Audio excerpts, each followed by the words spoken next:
আল্লাহর পয়গম্বর যখন চোখের পানি ছাড়ে আর কাঁদে, আল্লাহর পয়গম্বর যখন কাঁদে, হযরত উমর রাদিয়াল্লাহু তাআলা আনহু কান্নার দৃশ্যটুকু দেখতেছে, হযরত ওসমান রাদিয়াল্লাহু তাআলা আনহু এই কান্নার দৃশ্যগুলি দেখতেছে, হযরত আবু বকর সিদ্দিক রাদিয়াল্লাহু তাআলা আনহু আল্লাহর পয়গম্বরের কাছে গিয়ে বলেন, ইয়া রাসূলুল্লাহ, ইয়া হাবিবাল্লাহ,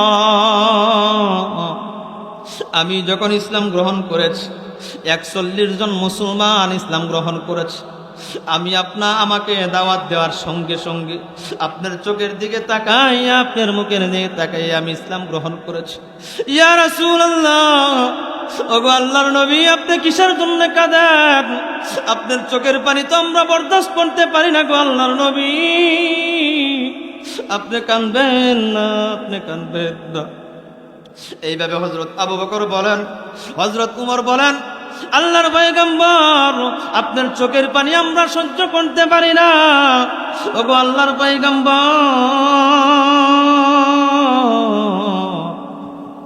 আপনার কল্লা আনতে গিয়ে আমি উমর কল্লা না এনে আপনার কাছে কালিমা পড়ে আমি মুসলমান হয়েছি। কি বলেন আব্দুল্লাহ স্যার, আপনাকে কি বলেছি একটু বলেন। আল্লাহর পয়গম্বর জনাবে মুহাম্মদুর রাসূলুল্লাহ সাল্লাল্লাহু আলাইহি ওয়াসাল্লাম হযরত আবু বকর সিদ্দিক রাদিয়াল্লাহু তাআলা আনহুর প্রশ্নের জবাব দিয়ে বললেন, হযরত উমরের প্রশ্নের জবাব দিলেন, হযরত উসমান রাদিয়াল্লাহু তাআলা আনহুর প্রশ্নের জবাব দিলেন। না না না, তোমরা শুনে নাও, আমার আব্দুল্লাহ আনসারী একটা পরনের কাপড় সবার পরে মসজিদে ঢুকে সবার আগে মসজিদে বের হয়, উনি এসে কাপড় খুলে তার স্ত্রীকে দেওয়ার পরে তারপরে তার স্ত্রী সালাতটুকু আদায় করে। সুবহানাল্লাহ। এই ছিল আমার বন্ধুগণ আল্লাহর বিধান, নামাজের প্রতি সাহাবায়ে কেরামের ভালোবাসা মহব্বত। শুধু তাই নয়, আব্দুল্লাহ আনসারী রাদিয়াল্লাহু তাআলা আনহুর 2টা ছেলে ছিলেন, 2টা সন্তান গাছের নিচে শিকল দিয়ে বেঁধে রেখেছে। হযরত আবু বকর সিদ্দিক রাদিয়াল্লাহু তাআলা আনহু বলেন, কিরে বাবা, তোমাদেরকে শিকল দ্বারা কি কারণে আটকে রেখেছে? সাহাবী আব্দুল্লাহ আনসারী রাদিয়াল্লাহু তাআলা আনহু সন্তানরা বলেন, উদার যন্ত্রণা যখন পাশের বাড়ির ইহুদির গাছ থেকে যখন খেজুর পড়ে, আমরা 1টা করে 2টা করে খেজুর কুড়ে করে যখন খিদা নিবারণ করি খাই, আমার বাবা আব্দুল্লাহ আনসারী বলে, তোমরা যদি আমার জন্য দোয়া করো এই ইহুদির গাছের খেজুরকে, তাহলে এই দোয়া আল্লাহ রাব্বুল আলামিনের কাছে কবুল হবে না। আল্লাহর পয়গম্বর ঘোষণা দিয়ে দিলেন, এই আমার সাহাবে কেরাম, আব্দুল্লাহ আনসারীর জন্য কি গাছটা ব্যবস্থা করা যায় কিনা? আর সেই যুগে সেই কালে হযরত উসমান গনি রাদিয়াল্লাহু তাআলা আনহু ধনী ব্যক্তি ছিলেন, ঠিক কিনা বলেন? হযরত উসমান গনি রাদিয়াল্লাহু তাআলা আনহু ইহুদির সাথে কথা বললেন, কথা বলে বলতেছেন, ইহুদিরে, তোমার খেজুর গাছটা আমি ক্রয় করতে চাই। ইহুদি আশ্চর্য হয়ে গেল, এত এত খেজুর গাছ থাকার পর একটা খেজুর গাছ কি কারণে ক্রয় করবে? কারণ আল্লাহর পয়গম্বর বলেছেন এই খেজুর গাছ তার ক্রয় করতে হবে।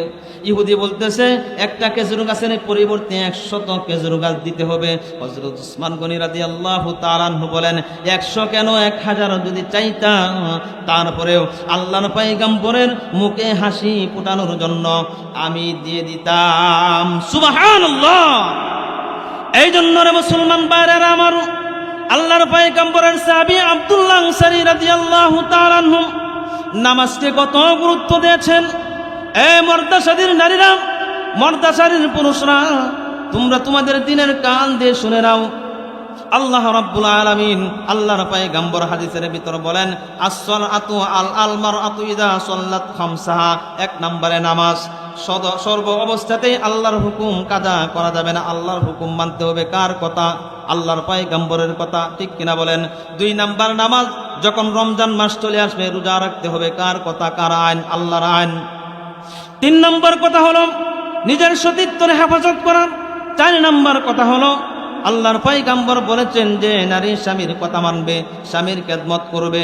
আল্লাহ তাআলা তাকে 4টা গুণে গুণান্বিত করে আল্লাহর তৈরি জান্নাতের 8টি দরজা থেকে যে কোনো দরজা দিয়ে আল্লাহ রাব্বুল আলামিনের জান্নাতে প্রবেশ করতে পারবে, ঠিক কিনা বলেন?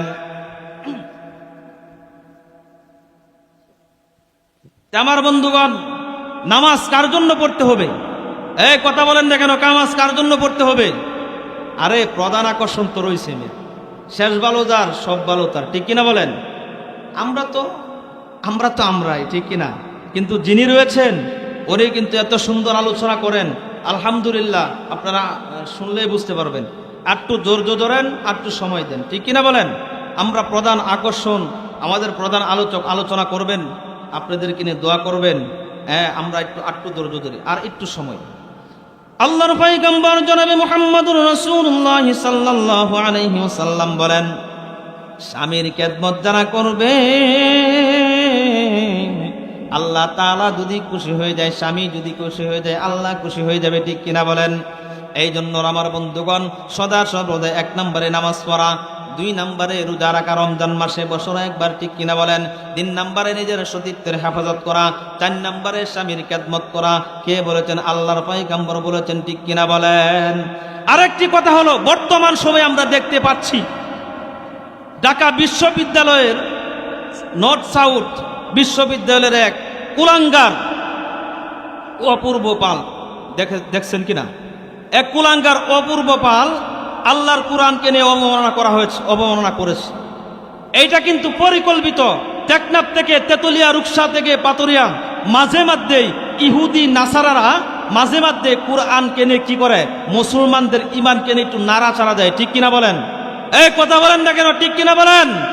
মুসলমানদেরকে দেখে সজাগ আছে কিনা? বাংলার আনাচে কানাচে 98% মুসলমানের দেশে কোরআনকে যারা নিয়ে অবমাননা করবে, আল্লাহর রসুলকে নিয়ে যারা অবমাননা করবে, আল্লাহর রসুলকে নিয়ে যারা অবমাননা করবে, মুসলমানের শরীরে রক্ত থেকে বিন্দু পরিমাণ রক্ত থাকা সত্ত্বেও কেউ এই পর্যন্ত 1000 বছর আগে রসুলকে নিয়ে অবমাননা করতে পারে নাই, আল্লাহর কোরআনকে নিয়ে অবমাননা করতে পারে নাই, ধ্বংস হয়ে গেছে। আমরা স্পষ্ট পয়গাম দিতে চাই, অবর্তনকালীন সরকার ডক্টর ইউনূস সাহেবের কাছে যদি কোনো প্রকার এই মেসেজটা যায়, এই অপূর্ব পাল, এই কুলাঙ্গারের বাচ্চাকে বাইতুল মুকাররমের সামনে এনে জাতির সামনে তাকে ফাঁসি দিয়ে দুনিয়ার জমিন থেকে শেষ করতে হবে, ঠিক কিনা বলেন? ঠিক কিনা বলেন? দরকার পড়ে আরেকটা ৭৭ কায়েম হবে, আরেকটা ২৪শে জুলাই কায়েম হবে আল্লাহর কোরআনের জন্য। এই জীবন কে দিয়েছেন? আওয়াজ দিয়ে বলেন, এই জীবন কে দিয়েছেন? এই জন্য আল্লাহ রাব্বুল আলামিনকে 2টি হাত তুলে দেখাই, লিল্লাহি তাকবীর, লিল্লাহি তাকবীর। কোরআন হাদিসের আলো, কোরআন আছে যেখানে, কোরআন আছে যেখানে। এই জন্য আমার বন্ধুগণ, টেকনাফ থেকে তেতুলিয়া, রূপসা থেকে পাতুরিয়া, যখন যে মুহূর্তে আল্লাহর কোরআনকে নিয়ে অবমাননা করা হবে, রসুলকে নিয়ে অবমাননা করা হবে, আমাদের হযরত উলামায়ে কেরামরা যখন ডাক দিবে, তাকে সঙ্গে সঙ্গে নারে তাকবীর, আল্লাহু আকবার বলে কবরের ভিতর আমরা গামছা বেঁধে হলেও আমরা রাজপথে লড়তে রাজি আছি না নাই? আল্লাহ রাব্বুল আলামিন আমাদের সকলকেই প্রতিটা কথার উপর বুঝা এবং আমল করা তৌফিক দেখ, সকলে বলে আমিন। আমার উস্তাদে মুহতারাম চলে এসেছেন, এখানে কথা বলার আর যোগ্যতা আমরা রাখি না।